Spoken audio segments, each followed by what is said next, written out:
पुण्यात्मा, गोली खाने की आवश्यकता नहीं पड़नी चाहिए अगर कोई भगत है तो। वास्तव में ये भक्ति नाम की नहीं है। परमात्मा कहते हैं, कह कबीर सुनो भाई साधो, मैं तो हूं विश्वास में। अरे विश्वास है तो नाम काम करेगा। नाम तो सबने ले रखा है, क्यों मर रहे हैं भाई? अकाल मौत मर रहे हैं, सबके घरों में लड़ाई झगड़े आज 90% भक्तों के। क्यों? क्योंकि विश्वास ही नहीं है। क्या चीज? बंदी छोड़ सदगुरु रामपाल जी भगवान की जय। मैं शाहपुरा के पास अपने ज्ञानपुरा में मैनेजमेंट ने ज्ञानपुरा से पहले एक गांव में सत्संग भी रखवाई थी और दास वहाँ पहली बार इस साथ संगति में गया था। दास के पैरों में जलन थी और मसे की जबरदस्त बीमारी थी। डॉक्टरों को दिखा के पूरी तरह परेशान हुआ था और वो साथ संगत से घर नहीं लौटा। उससे पहले मेरे वो सारे कष्ट दूर मालिक ने किए थे। जय हो बंदी छोड़ सतगुरु रामपाल जी भगवान। सुबह 7 बजे घर पहुंचा दूसरे दिन, तो भगत जी का फोन वहां से आया। मेरा फोन पड़ा ऑटोमेटिक लग गया। उनका फोन है, रामेश्वर जी घर पहुंच गए। मैं परमात्मा की दया भाई साहब सत्संग माला कर रहा हूँ, बहुत अच्छी बात है। फिर मैंने उनको ये बात बताई तो उन्होंने एक ही वर्ड कहा, जय बंदी छोड़ के। सदगुरु रामपाल जी भगवान की। अब जैसे ये ईसाई धर्म वाले हैं, ये आए दिन यूट्यूब पे, फेसबुक पे, चर्चों में क्या करते हैं? ये प्रेयर करते हैं, हम आपके लिए प्रार्थना करेंगे, हम आपके लिए प्रेयर करेंगे, यीशु तुम्हारे दुख दर्द दूर करेगा, यीशु तुम्हें चंगा करेगा। अरे काहे कि प्रेयर कर रहे हो? अपना टायर तुम पंचर कर रहे हो बिना ज्ञान के। ये काल उस विनाशकारी समय से आने से पहले सबकी हवा निकाल देना चाह रहा है। वो नहीं समझ रहे, वो नादान बच्चे बेचारे। यीशु आएगा, यीशु आएगा। अरे यीशु तो 1951 में आ गया भाई। जब ईसा मसीह को सूली पे लटकाया गया था, उसके बाद में जो 4 दिन बाद में जो जिंदा हुआ था जो कब्र से, और 40 दिन तक रहा था, जिसने चमत्कार किए थे, वो कबीर परमात्मा था। उस ईसा मसीह की महिमा बनाए रखने के लिए, ताकि भक्ति जीवित रहे। नहीं तो लोग भक्ति करना छोड़ देंगे कि जब हम जिसको भगवान मानते थे उसकी ऐसी दुर्गति से मौत हुई तो क्या फायदा इस भक्ति का। और भगवान ने पिछली पीढ़ी तक इस भक्ति को जीवित रखना था। उस कबीर परमेश्वर ने वहां वो रोल किया। अब कहते हो बादलों से आएगा, वो फलाना से आएगा, वो तो आ चुका है भैया। तो भगत जी ने जो कहा वो बिल्कुल सही है, क्योंकि भगत पहली बात तो झूठ नहीं बोलता, और तीसरी बात ये परमात्मा की महिमा में लिखा हुआ कि परमात्मा तो खड़े खड़े लाभ देता है, खड़े खड़े। अब देखो आपकी आंखों के, देखो हमें लाभ क्यों नहीं मिल रहे आज। बहुत सारे भक्तों के हमारे पास में फोन आते हैं, वो कहते हैं भगत जी मैंने पाठ भी कराया, मैंने ज्योति भी कराई, और मैं तो ये टीवी पे इंटरव्यू सुनता हूं, नाम लेते ही उसका कैंसर ठीक हो गया, उसका वो ठीक हो गया। अरे भैया ठीक इसलिए हो गया क्योंकि उसने विश्वास किया। उसने विश्वास किया भाई, और उसके पिछले संस्कार मजबूत हैं। गुरुदेव ने क्या बताया कि उस भगवान ने नामदेव के हाथ से दूध क्यों पिया? बाकी लोग भी तो दूध पिला रहे थे। भगवान ने कर्माबाई का खिचड़ा क्यों खाया? बाकी क्या खिचड़ा नहीं खिलाते थे? सबका क्यों नहीं खाया भगवान ने? परमात्मा ने कहा कि इसके पीछे रीजन है कि पिछले जन्म से होते हैं पूर्ण हंस मुराद। ये पिछले संस्कार उन आत्माओं के होते हैं जबरदस्त, जिसकी वजह से परमात्मा भक्ति को जीवित रखने के लिए और उन आत्माओं के हृदय में एक वो विश्वास बनाए रखने के लिए और आने वाली पीढ़ियों के लिए उनको एग्जाम्पल बनाने के लिए वो खेल खेलता है परमात्मा। तो ये जो भगत कहते हैं कि भैया उसका तो नाम लेते कैंसर ठीक हो गया, उसकी छोरी मर गई थी भगवान ने जीवित कर दिया, उसके ये रीजन होते हैं। हमने ये टीवी चैनलों पे मीठे मीठे इंटरव्यू देख के भ्रमित होने की जरूरत नहीं होनी चाहिए। अब एक भाई था वो खाली इसी बात को लेके गुरुजी से रुस गया कि मेरे तो दुख ही दूर नहीं हो रहे। वो क्यों? बोलो गुरुजी तो कहते हैं जब ही सतनाम हृदय दर्यो भयो पाप को नाश, और जैसे चिनगारी अग्नि की पड़े पुरानी घास। तो गुरुजी तो कहते हैं जब सतनाम ले लेगा तो बिल्कुल सारे पाप कर्म तेरे भस्म हो जाएंगे। तो मैं तो सतनाम ले लिया भगत जी, 6 महीने हो गए, मेरा तो ये रोग ही नहीं कट रहा। अरे मैंने कहा भैया थोड़ा समझने का प्रयास कर। परमेश्वर क्या कह रहे, जब ही सतनाम हृदय दे रहे हो भयो पाप को नाश।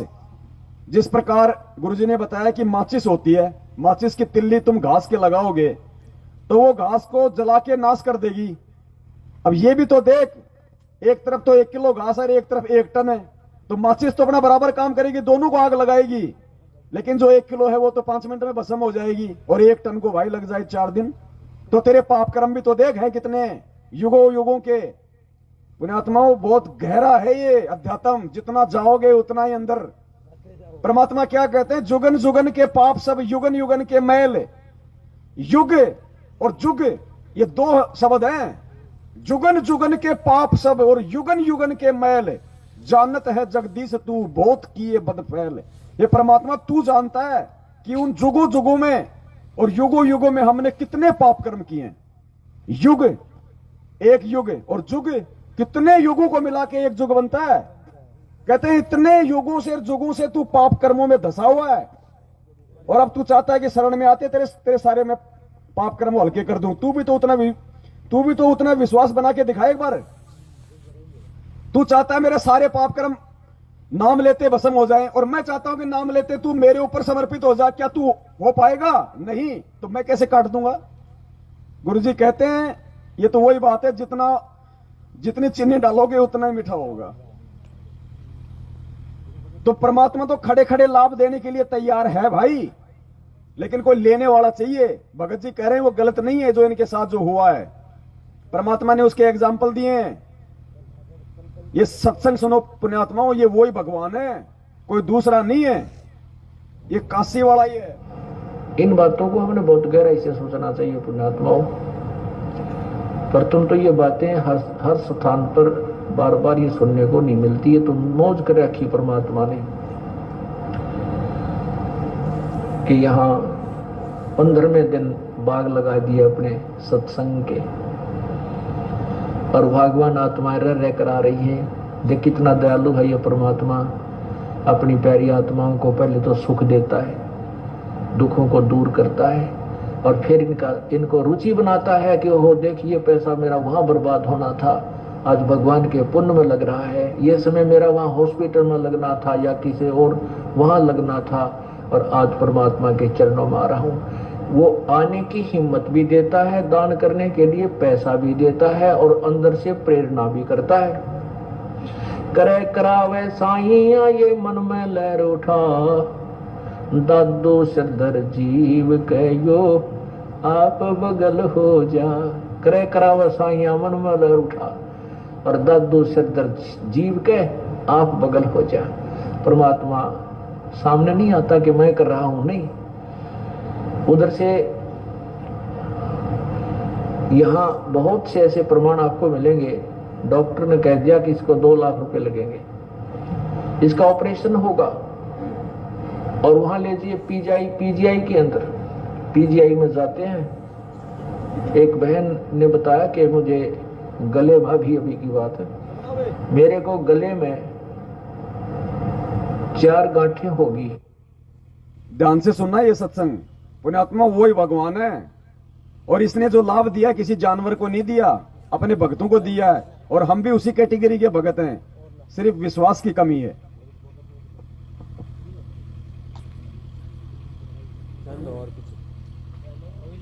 में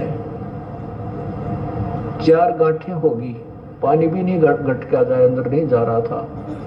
और यहाँ आसपास के हॉस्पिटलों में दिखाया, उन्होंने बताया भी ये तो कैंसर हाउस है, और इसको ऑल इंडिया में ले जाओ। ऑल इंडिया में ले गए, उन्होंने चेक किया, उन्होंने कहा कि ये तो कैंसर है, ऑपरेशन का भी हमारे पास समय नहीं है, समय दे दिया ऑपरेशन करने का, उस समय आना और ये दवाई खाना। तब तक वह बहन आई हुई है यहीं पर, आज भी यहीं देखी थी मैंने उसको। अभी हफ्ते पहले उसने ये बात इस दास को आके अपनी बताई, उसने नाम ले रखा पहले से। तो वो कहने की मैं वापस आ गई, उम्र अभी उसकी 30-35 के आसपास है। कहने की सारी रात रोई है परमात्मा, अभी तो मैंने जीवन वैसे ही खो दिया, आपका नाम भी ले रखे थी, भक्ति भी करती थी, लेकिन अब तो भक्ति पूरी हुई नहीं। मैं जीवन की भीख मांगती हूँ कि मेरी भक्ति पूरी हो जाए और किसी वस्तु सच्चाई भगत जी, या तो एक बार अपन चाय पी ले, क्योंकि बीच बीच में फिर ध्यान डाइवर्ट होता ना, फिर साथ संगति का मजा नहीं आता। सही बात है। सबका ध्यान उसी चीज पे केंद्रित होना, तभी साथ संगति का मजा। चाय पी लो, कोई दिक्कत नहीं, हमारे पास समय है परमात्मा की दया से।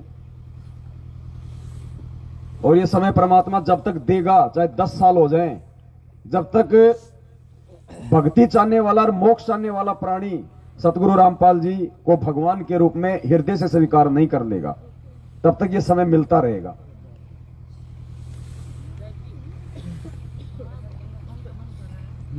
क्योंकि अब जब परमेश्वर आएंगे ना, तो ये ब्रह्मा विष्णु महेश के माता पिता नहीं दिखाएंगे। ये तो दिखा दिए जितने दिखाने थे भगवान ने, और जिसको देखने होंगे वो मालिक ने डाल डाल के सीडी में, मेमोरी कार्ड में भर दिए।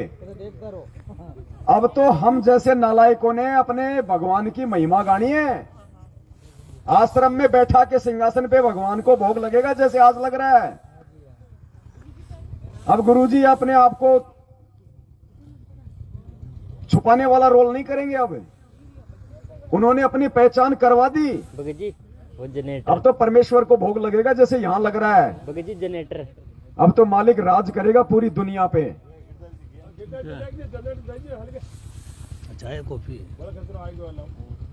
और परमात्मा कहते हैं, जय कोई माने शब्द हमारा, राज करे काबुल कंधारा। परमेश्वर के बच्चे ही राज करेंगे पूरी दुनिया पे। उन्हें आत्माओं सत्कर्म मान लेना, वो समय दूर नहीं है। अमेरिका का राष्ट्रपति भी अगर अपना राजकाज का सुबह देखेगा तो पहले गुरुजी को दंडोत करके फिर बैठेगा सीट पे। वो समय आएगा, क्या कहा परमात्मा ने, पूरे विश्व में जाएगा, सीमाएं समाप्त हो जाएंगी, ये टुकड़ों में देश रहेंगे लेकिन आर्मी हट जाएगी। वो समय आएगा, एक झंडा होगा, एक भाषा होगी, एक देश होगा, एक विधान होगा परमात्मा का। और पुण्यात्मा आने वाले समय में एक ही जयकारा होगा, बंदी छोड़ सतगुरु रामपाल जी भगवान की। ये गरीबदास जी का, स्वामी रामदेवानंद जी का, सब हट जाएंगे। ये हम भोग लगाते हैं। कई भाई कह रहे थे कि भाई भगत जी हम पहले ये नहीं बोलते थे। चलो अब आपको परमात्मा ने प्रेरणा के लिए आपने भोग आरती के अंदर वो एडिट कर दिया। बाकी हम तो जब गुरुजी जब बोल लेते थे कि हे कबीर परमात्मा, उन्हीं के अवतार गरीबदास जी महाराज, उन्हीं के स्वरूप फलाने महाराज, और उन्हीं के स्वरूप और पूज्य गुरुदेव स्वामी रामदेवानंद जी आप जी का भोग प्रसाद। तो वो कह रहे थे कि हम उसके बाद बोलते हैं कि हे परमपिता परमेश्वर सतगुरु रामपाल जी भगवान आप जी का भोग प्रसाद तैयार है। मैंने कहा भैया वो भी गलत है, वो बोलना भी गलत है। बोले जी कैसे? हालांकि उनसे बात हुई नहीं, लेकिन दास बता रहा है वो भी गलत है। अपने गुरुदेव को 3 को भोग लगाने के बाद लगा रहा है। ऊपर तीनों को भोग लग गया, दादा गुरुदेव को भोग लग गया, और फिर उसके बाद कह रहा है कि हे परमपिता सतगुरु रामपाल जी भगवान आप जी का भोग प्रसाद तैयार है। ये सर्वप्रथम इनको भोग लगेगा और इन्हीं को लगेगा। हमें क्या फायदा हमें दादा गुरुदेव को भोग लगाने से क्या फायदा? दादा गुरुदेव ने नाम दिया था, ज्ञान दिया था। क्या दिया था दादा गुरुदेव ने? आपने उनसे वो पाठ करवाए थे, ज्योतियां करवाई थी, शास्त्र पढ़ाए थे दादा गुरुदेव ने आपको। भोग किसको लगाया जाता है? परमेश्वर को। जय का मतलब क्या होता है? पूजा। जय बोलना मतलब। और पतिव्रता औरत किसकी पूजा करती है? हम। तो फिर हम कितनों की पूजा कर रहे हैं? भाई जब हमें ज्ञान आधार से आज मालूम हो गया कि बंदी छोड़ कबीर साहिब की जय, तो कबीर साहब कौन है आज? बंदी छोड़ गरीबदास जी महाराज की जय, तो गरीबदास जी महाराज जी का रोल किसने किया? अगर कबीर जी ने किया तो कबीर जी कौन थे? और दादा गुरुदेव की जय बोलने का कोई मतलब ही नहीं है। जय एक ही बोलेगी। जब तक हमारी सुरती, नृत्य, आत्मा, मन, कर्म, वचन सब कुछ अपने गुरुदेव के चरणों में केंद्रित नहीं होगा, तब तक वो लाभ नहीं मिलेगा जिन लाभों का जिक्र ये परमात्मा आज सत्संगों में कर रहा है। अब आप कहोगे साहब उस समय तो ज्ञान आधार था ही नहीं, गुरु जी को कोई भगवान मानता था ही नहीं तो उस समय परमात्मा ने खड़े खड़े क्यों दिए? क्योंकि परमात्मा ने उस समय भक्ति को परवान चढ़ाना था। मालिक को पता था वो समय ज्ञान आधार का नहीं है। परमेश्वर ने उन आत्माओं को एक बार जोड़ना था। अपने कोटे से भगवान ने लाभ दिए ये साबित करने के लिए कि भाई मेरी मैं जो भक्ति दे रहा हूं उसमें भगवान है। वो भले मुझे भगवान नहीं मान रहे, लेकिन वो कबीर जी को तो मान रहे थे। उनको विश्वास पैदा हो और लगे रहेंगे तो आगे चल के ज्ञान को भी आधार बना लेंगे, जैसे आज बन गया। तो उस समय परमेश्वर ने उनको लाभ देना, उनके साथ में खड़े खड़े चमत्कार करना जरूरी था, लेकिन आज नहीं करेगा परमात्मा ऐसा। आज परमेश्वर ने ज्ञान को सामने रख दिया, सारे प्रमाण दे दिए, सारे शास्त्र दिखा दिए। उस समय उनको शास्त्र नहीं दिखाए थे परमात्मा ने 2000 से पहले, इसलिए उनको लाभ देने जरूरी थे, उनको जोड़ना उनको जरूरी था। आज परमेश्वर ने कोई कमी नहीं छोड़ी है। आज आपने स्वयं लाभ लेने के लिए प्रयास करना पड़ेगा। आज आपने भक्ति करनी पड़ेगी, विश्वास लाना पड़ेगा अपने अंदर। तो अब सुनो ध्यान से ये सत्संग, और फिर आपको विश्वास होगा कि भगत जी जो कह रहे हैं वो कितना सही है। ध्यान से सुनना। और खेल कौन खेल रहा है? उस बहन के गले में कितनी गांठ हो गई? 4। पानी भी नहीं गिटका जा रहा और 4 गांठ हो गई उसके गले में। और अब देखना ध्यान से,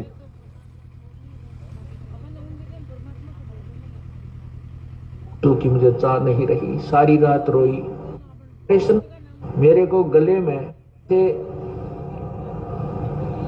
यहाँ बहुत से ऐसे प्रमाण आपको मिलेंगे। डॉक्टर ने कह दिया कि इसको 2 लाख रुपए लगेंगे, इसका ऑपरेशन होगा। और वहां ले जाइए पीजीआई के अंदर। पीजीआई में जाते हैं, एक बहन ने बताया कि मुझे गले में, अभी की बात है, मेरे को गले में 4 गांठें होगी, पानी भी नहीं गटका जाए, अंदर नहीं जा रहा था। और यहाँ आसपास के हॉस्पिटलों में दिखाया, उन्होंने बताया भी ये तो कैंसर है और इसको ऑल इंडिया में ले जाओ। ऑल इंडिया में ले गए, उन्होंने चेक किया, उन्होंने कहा कि ये तो कैंसर है, ऑपरेशन का भी हमारे पास समय नहीं है, समय दे दिया ऑपरेशन करने का, उस समय आना और ये दवाई खाना तब तक। वह बहन आई हुई है यहीं पर, आज भी यहीं देखी थी मैंने उसको। अभी हफ्ते पहले उसने ये बात इस दास को आके अपनी बताई।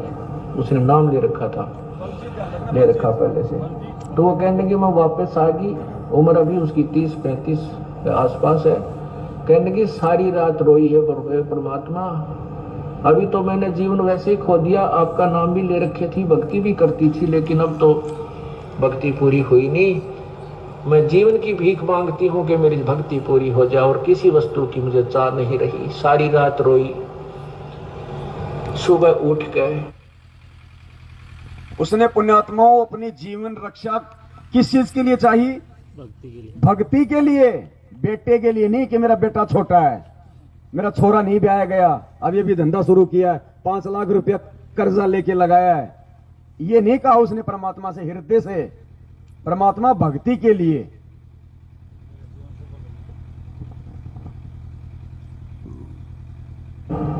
जब मैं रो रही थी तो एक पड़ोसन, एक लड़की आ गई, उस लड़की के रूप में गुरुजी आ गए बन के। और देखना फिर सुबह उठ गए। जब मैं रो रही थी तो एक पड़ोसन, एक लड़की आ गई, क्या बात हो गया? कहने लगी मेरे तो ऐसे ऐसे भयंकर बीमारी होगी, मरूंगी मैं, छोटे छोटे बच्चे मेरे। तो उसने ऐसे मुंह दाब दिया, वो 4 गांठ टूट गए, और वो ऐसे मेरे को जैसे उल्टी गिरी, वो 4 इतनी बत्ती सी बाहर निकले। उसको हमने लिफाफे में डाला, और जिस दिन ऑपरेशन कराना था उस दिन वहां ले गए उसको, उनको भी ले गए, आप भी गई। डॉक्टरों को दिखा, डॉक्टर कहने लगे ये तो इनने का तो हमने ऑपरेशन करना था, तू आप कर लाई। हाँ, ये तो इन्हीं के लिए तुम्हें हमें बुलाई थी, इनका तो आप हो गया, आप पे कर लाई। और ऐसे कहते मुंह बाकर देखा, वन्यारे जख्म ने बोले जाओ ठीक हो जाएगी, अपना इंजेक्शन दो दवाई दे दी, ठीक हो गया, अब कुछ नहीं, तेरा सब ठीक है। बोलो सतगुरुदेव की जय। अब वो बहन उसकी छाती बांध के देखो वह क्या सोचती होगी, कितना वो अपना कितना समय देगी मालिक के लिए। उसका जीवन दान है, ये परमात्मा की तरफ से एक्सटेंशन है, और वेस्टेज जो पैसा जो बता दिया वो न्यारा, और हाहाकार माजरी थी वह न्यारी। वो बहन यही खड़ी होगी मेरे ख्याल में, सुनीता आई हो तो खड़ी हो एक बहन, सुनीता बहन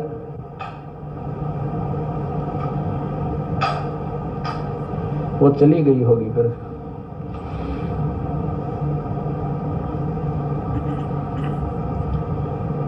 तो कहने का भाव ये है पुण्यात्माओं,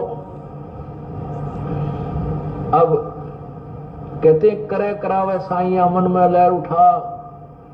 अब उस बहन की कितनी रुचि दान में भी, सेवा में भी आगे खड़ी रहा करेगी, सत्संग भी सुनने आया करेगी कि मुश्किल से भगवान ने दोबारा जीवन दिया है। तो ऐसे ही ये परमात्मा हमारे जन्म मरण के रोग को जड़ से निकालेगा।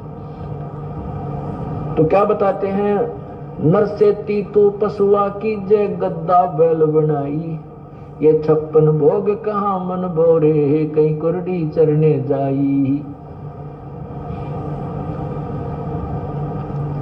ये 56 भोग कहाँ मन बोरे।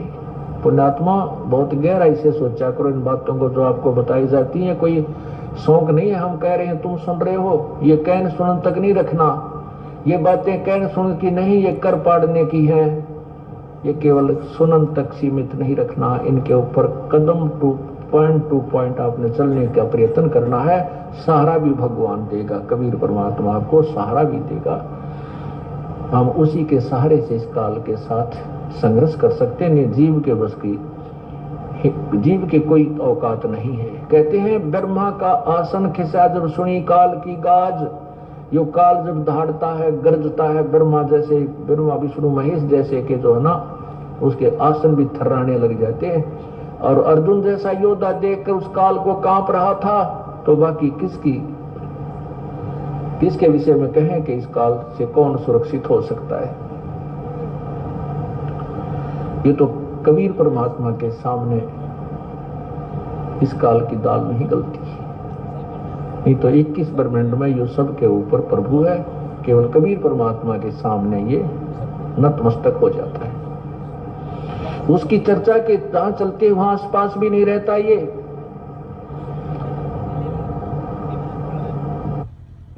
इस कबीर परमात्मा की जहां चर्चा चलती है, काल उसके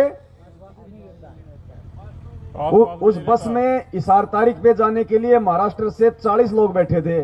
तो क्या सारे क्या हनुमान जी का गुणगान कर रहे थे क्या? कोई तो चर्चा कर रहा होगा। सुबह 4 बजे का टाइम था, कोई नित्य नियम कर रहा होगा, कोई मंत्र कर रहा होगा, सारनामी वाला सारनाम का कर रहा होगा। फिर क्यों आ गया वो पास में? गुरु का वचन तो फेल नहीं हो सकता, क्योंकि किसी की मर्यादा नहीं थी। जिसने इसार तारीख पे जाने के लिए वहां से कदम रख दिया था, उसी समय वो परमात्मा से दूर था।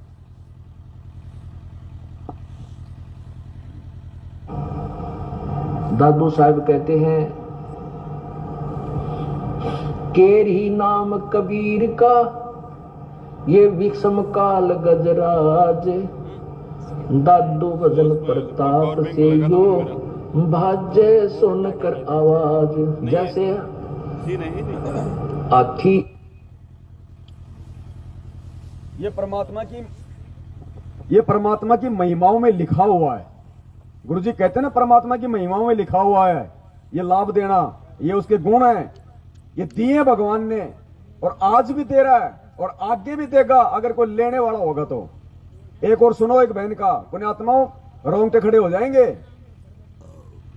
फिर मालूम पड़ेगा आपको कि सतलोक आश्रम बरवाड़ा में हॉस्पिटल किसने खुलवा रखा था, गुरुजी ने या उन काल एजेंटों ने?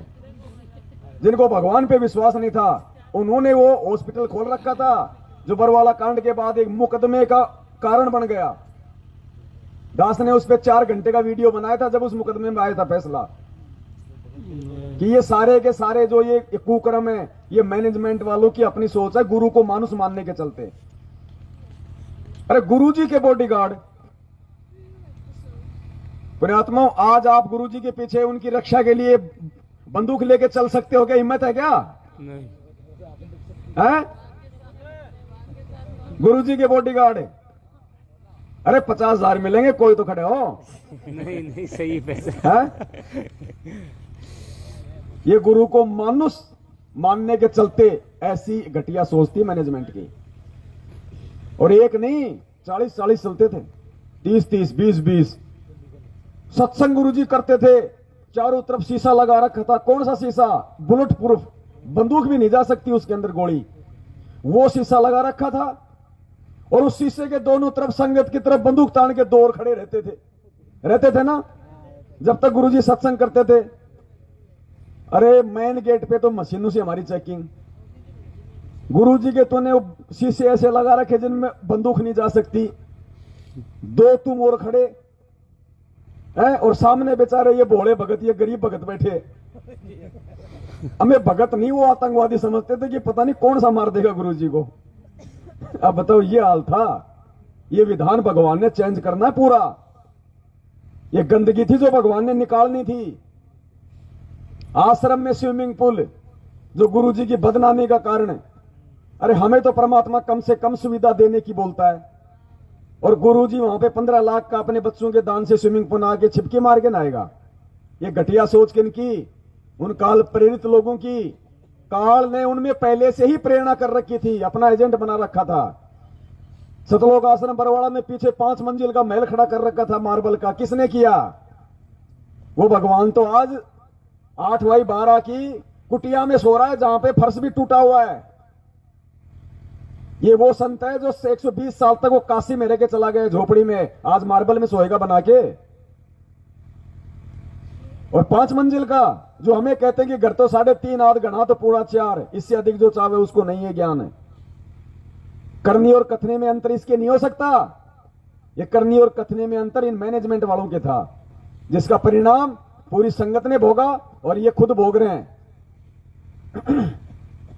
जो व्यक्ति संगत के दान पे हराम के टूक तोड़ता हुआ पुलिस के डर से भगोड़ा बन के घूम रहा है, वो भगत नहीं है, वो जीवन नहीं है, धिक्कार है। भले उसके पास में लाखों रुपए हो, उसके पास में अरबों रुपए हो, वो जीवन नहीं है उसका।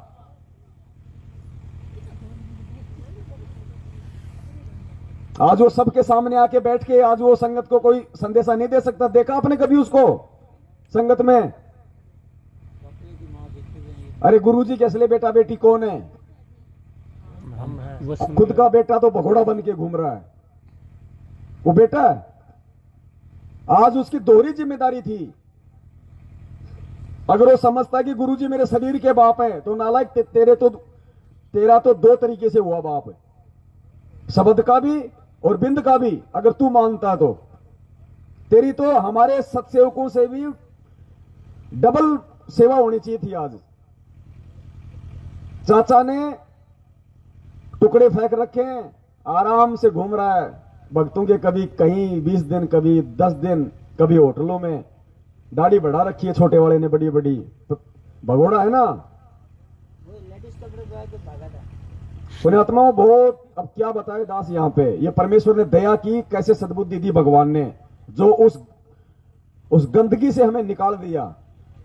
छोटा लड़का गुरुजी का 1 साल पहले गुड़गांव गया किसी भगत के, रात को छोरी छेड़ दी उसकी। ये हाल है इनका। 2 अक्टूबर को दास ने पीला पर्चा डाला था आप सबको। हरियाणा के सोनीपत का नामदान के अंदर रणवीर, माता बहनें आती थी नाम शुद्ध करवाने, नंबर ले लेता था, रात को बातें करता था, ऑडियो वायरल हो गई। महेंद्र भगोड़े ने गुरुजी का नाम लेके उसको नामदान केंद्र से हटा दिया, नामदान केंद्र भी बंद करा दिया। और आज उसका पीला पर्चा आ गया कि गुरुजी ने उसको माफ कर दिया, सभी जगह उसकी एंट्री हो गई। मध्य प्रदेश के धार जिले के नामदान केंद्र पे हमारी भूरी बहन जो कि भील समाज से थी, अपने 3 छोटे छोटे बच्चों के साथ नाम शुद्ध करवाने गई थी। 8 दिन तक उसी नामदान केंद्र के ऊपर उसका बलात्कार हुआ। वो एफिडेविट मैंने आपको दिखाया ना 3 घंटे के लाइव वीडियो में। उसके पति ने जाके पुलिस में रिपोर्ट करी। 15 लाख रुपए दिए उसके पति को मैनेजमेंट वालों ने, और वो भी गुरुजी का नाम लेके कि गुरुजी का आदेश है इस केस को रफा दफा करवाना है। और फिर उस भूरी को उसके पति ने इतना मारा, 8 दिन तक वो हॉस्पिटल में एडमिट रही। और नामदान केंद्र वाला बोल रहा है मेरे को तो उससे प्यार हो गया था, जबकि 2 बच्चों का बाप हो, 3 बच्चों की मां हो। तो ये क्या मतलब वो प्यार वार खेलते हैं क्या? ये ये हो रही है भक्ति इनकी। गुड़गांव नामदान के अंदर सफेद डाडी आ रही लॉकडाउन में, एक दिल्ली से हमारी बहन जिसकी मैंने ऑडियो डाली थी, नाम शुद्ध करवाने गई थी, अकेली थी बेचारी, अंदर से कुंडी लगा ली, बड़ी मुश्किल से भागी। ये राक्षस हैं। परमात्मा जो कहते हैं ना कि जो सतयुग में जो राक्षस थे वो कलयुग के ब्राह्मण, वो असली ब्राह्मण ये हैं। ये वो तो फिर भी शर्म कर जाते हैं समाज वाले, तो इनको शर्म नहीं है। कितने कुकर्म गिनाए, गिनती नहीं है। लेकिन आज हमारा मकसद परमेश्वर की महिमा, इनके कुकर्मों की गिनती करना नहीं है।